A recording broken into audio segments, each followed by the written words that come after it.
brought to bear on what to do of the speculative binge. There were no public hearings that invited the representatives of workers, consumers, and taxpayers who are being handed the bill in one way or another.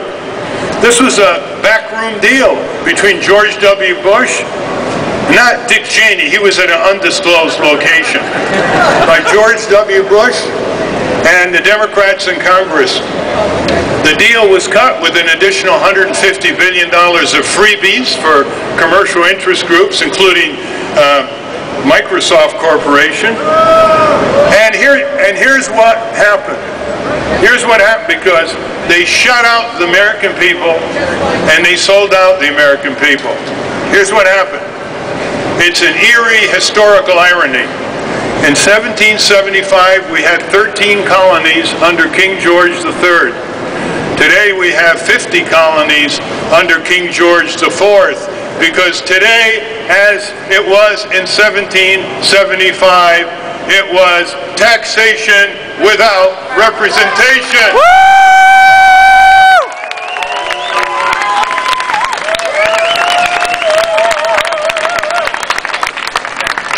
Now, the executives in these buildings like to say that this is a few erratic rotten apples in the barrel. That it wasn't systemic.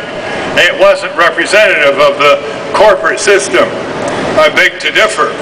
Watch the breach.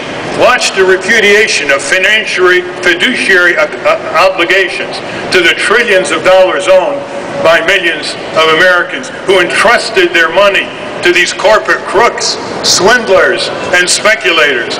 Watch how each fiduciary institution failed in sequence. First, the corporate board of directors looked the other way and didn't contain the officers of the corporation.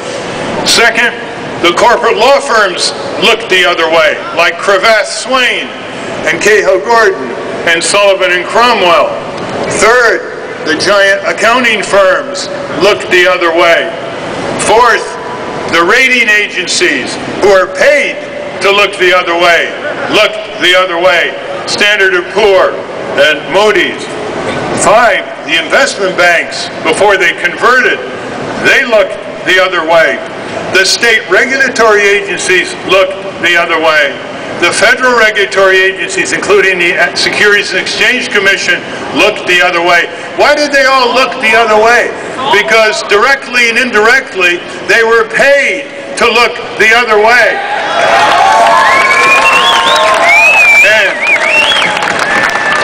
And it will happen again and again, as we learned from the S&L collapse, long-term management collapse, and other collapses, until the people's sovereignty is supreme over the power of corporations, as befits the preamble to our Constitution that starts with "We the people," not "we the corporation."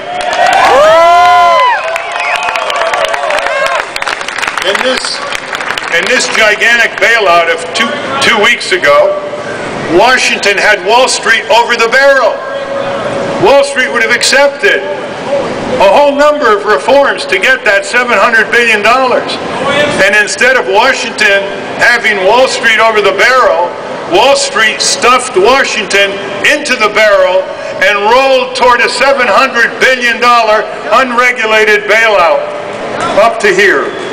Now that is the agenda for the near future. We must have, when Congress comes back, comprehensive federal regulation or re-regulation of the financial services industry. We must have a system where if the taxpayer injects capital, the taxpayer's representatives are on the board of directors and they have ownership participation. We must have expanded criminal prosecution of these corporate culprits. Actually, we have a triple reform. We don't send nicotine addicts, by the way, to jail. We don't send alcoholics to jail. We need an amnesty for all nonviolent drug offenders. Empty the cells, prosecute, convict, and throw the corporate crooks in those cells.